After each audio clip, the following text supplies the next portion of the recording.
Kisah Agus versus Teh Novi, contoh nyata komunikasi yang mengubah niat baik menjadi huru-hara. Kalau begini kan menyesal. Kayak gitu kan, ternyata Mas Agus nih, aduh, parah banget emang dia tuh, Gue gak ngerti lagi sih, kenapa bisa sikapnya seperti itu ke bawahannya, kayak gitu kan. Terus kayak banyak banget yang komen kayak gitu kan di akun sebelah itu. Ya pantesan kalau misalnya si Mas Agus itu kan sampai disiram kayak gitu kan sama air keras. Oh, ya pantes sih kayak gitu kan. Saya sangat yakin netizen itu sudah sangat cerdas, masyarakat Indonesia itu sudah sangat cerdas. Mana yang kemudian berbicara sesuai fakta, mana yang kemudian menyebarkan isu untuk mengadu domba. Saya sangat yakin itu. Intinya itu ya guys, yang tadi dijelaskan, bahwa ya semoga nanti adanya berita atau statement yang terbaru nih ya, mungkin aku sebut aja inisialnya dari Pak HK ya. Nah itu didorongi oleh orang terdekat aku ya guys, dan kita ada sebutnya rekamannya tapi tidak untuk di share sekali lagi ya. Gitu, apapun yang terjadi kita nggak akan nge-share. Tapi ya nggak nyangka aja, udah mendem, udah kita mau fokus penyelesaian, tapi saya dijadiin korban terus dari mana-mana. Kan saya cuma seorang perempuan, saya cuma perempuan yang nggak bisa ngomong apa-apa, cuma pengen ini selesai. Capek banget.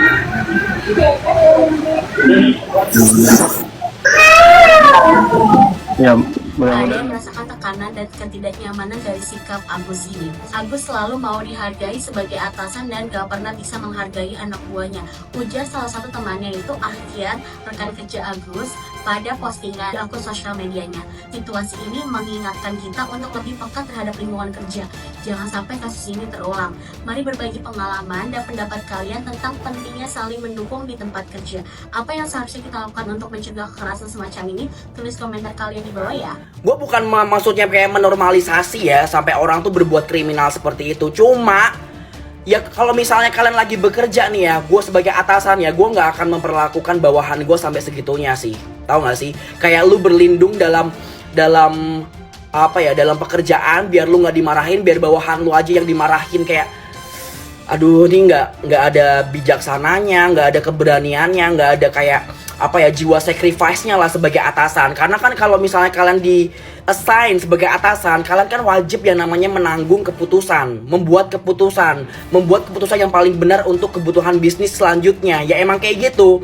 Tapi kalau misalnya gue lihat track recordnya ceritanya di Twitter, ngomong sampai belibet, di Twitter itu track recordnya emang si Mas Agus itu tuh emang wah parah banget sih emang. Terus kalau misalnya Teteh Novi sampai kayak gitu ya sama ke Mas Agus kayak gitu kan. Wah. Ya emang sih yang paling parah tuh emang sikapnya si Mas Agus itu gak sih? Pada Minggu 1 September 2024, Agus Salim mendapatkan musibah saat dirinya disiram dengan air keras oleh rekan kerjanya. Kejadian penyiraman air keras ini mengakibatkan luka parah pada saudara Agus Salim hingga kehilangan penglihatannya. Kejadian tersebut seketika menjadi viral dan membuat banyak kalangan menjadi iba kepada saudara Agus Salim. Pratiwi Novianti yang terkenal dengan kegiatan sosialnya sering membantu penderita ODGJ. Mendengar berita tragis tentang saudara Agus, akhirnya Teh Novi berniat memberikan bantuan pada saudara Agus yang menjadi korban penyiraman air keras itu. Teh Novi melakukan penggalangan dana untuk biaya pengobatan saudara Agus dengan dibantu oleh salah satu influencer, yaitu Denny Sumargo yang mempunyai podcast dan YouTube channel Curhat Bang Denny Sumargo. Setelah video podcast tersebut diupload pada 24 September 2024 yang lalu, donasi untuk pengobatan saudara Agus tembus lebih dari 1 miliar rupiah. Namun ini awal terjadinya huru-hara pada kisah ini. Entah apa yang terjadi, apakah karena komunikasi sejak awal tidak baik, atau komunikasi yang tidak diterima dengan satu pemikiran dan satu tujuan oleh kedua belah pihak.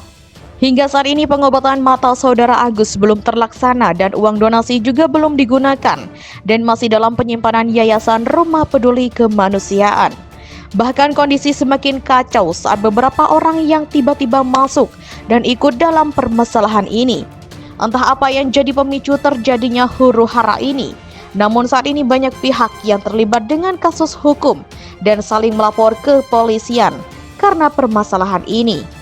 Dari kejadian di atas, maka niat baik seorang tidak serta-merta mendapatkan berbagai yang baik juga dari orang yang akan membantu serta dari pandangan masyarakat. Suatu pembelajaran yang sangat berharga atas kejadian antara Teh Novi dan saudara Agus Salim. Namun dengan adanya peristiwa di atas, jangan sampai takut untuk membantu orang yang memerlukan bantuan dan jangan berhenti untuk berbuat kebaikan. Pelajaran yang bisa kita dapat yaitu saat kita akan membantu seseorang, memastikan komunikasi kita berjalan dengan baik, serta mempunyai tujuan yang pasti dan bisa dipahami dan diterima oleh kedua belah pihak. Sedangkan untuk kita yang mungkin menjadi orang yang akan dibantu, maka bersyukur menjadi bagian yang utama dan hargailah niat baik orang lain. Jika memang dari awal setuju untuk dibantu dan berkenan menerima bantuan dari orang yang mempunyai niat baik untuk membantu kita. Pratiwi Novianti bersama sang pengacara Gary Julian hadir di podcast Curhat Bang Denny Sumargo yang tayang pada Senin. Wanita yang akrab disapa Teh Novi itu membicarakan soal keputusannya walkout beberapa waktu lalu. Seperti diketahui, Teh Novi menghadiri mediasi yang kedua kali untuk membicarakan draft kesepakatan uang donasi dengan pihak Agus Salim. Namun Teh Novi memilih walkout sehingga Brian Praneda sang pengacara mengundurkan diri. Teh Novi mengaku awalnya sudah meminta izin untuk tidak datang dalam pertemuan tersebut sebab Teh Novi tidak enak badan, bahkan bersedia membuat surat dokter untuk membuktikannya. Dalam pikiranku itu hanya membahas kesepakatan, jadi bukan tanda tangan, yang harus itu juga, cerita Teh Novi. Hanya saja di hari H, Teh Novi mendadak dipaksa hadir, meski hatinya ragu, Teh Novi akhirnya bersedia datang. Alasan Teh Novi ragu datang lantaran Denny Sumargo sebagai inisiator donasi untuk Agus Salim tidak dihadirkan. Denny Sumargo alias Densu kala itu juga sedang berada di kampung halamannya, Makassar.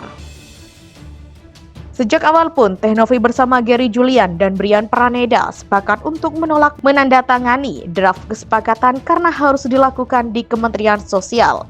Apabila tetap dipaksa, mereka sudah janjian walkout bersama. Akhirnya datanglah Brian menjelaskan terkait draft di mana uang itu akan dipakai untuk pengobatan Agus. Sisanya nanti akan diputuskan ke Mensos dan diberikan ke penerima manfaat lainnya, terang Teh Novi. Sayangnya, keadaan malah kacau lantaran draft kesepakatan yang tidak sesuai di awal. Teh Novi pun tidak mendapatkan kesempatan berbicara hingga dipaksa menandatangani draft kesepakatan di depan. Yang bikin Teh Novi kecewa, Brian Praneda yang seharusnya berada di pihaknya terlihat sebaliknya. Belum lagi Farhad Abbas pengacara Agus Salim yang terus menyerangnya tanpa jeda. Akhirnya masuk, aku udah gemetar, aku bingung harus gimana. Jujur tertekan karena itu bukan sepenuhnya kemauanku seperti itu. Dan aku ngerasa aku yang mengikuti karena ketidakenakan, kata Teh Novi. Merasa tertekan dan terintimidasi. Aku udah ngomong dengan berat hati, saya tidak sepakat. Aku udah bilang, Om, aku nggak bisa. Lanjut Teh Novi, makin terkejut dan kecewalah Teh Novi ketika mengetahui sikap Brian Praneda yang tidak berada di pihaknya. Justru di situ malah mengambil kesimpulan, ayo tanda tangan, tambah Gary. Ketika ditanya alasan walkout atau WO, yang pasti Teh Novi tidak akan mau menandatangani kesepakatan kecuali di Kementerian Sosial. Selain itu, ketidakhadiran Denny Sumargo dirasa Teh Novi amat fatal. Kita di sana untuk menyelesaikan, membuat kesepakatan, bukan untuk dipaksa. Saat itu juga, bukan untuk saya terkesan tidak diberikan kesempatan bicara. Saya buat apa juga di situ kalau saya nggak bisa ngomong, tutup Teh Novi.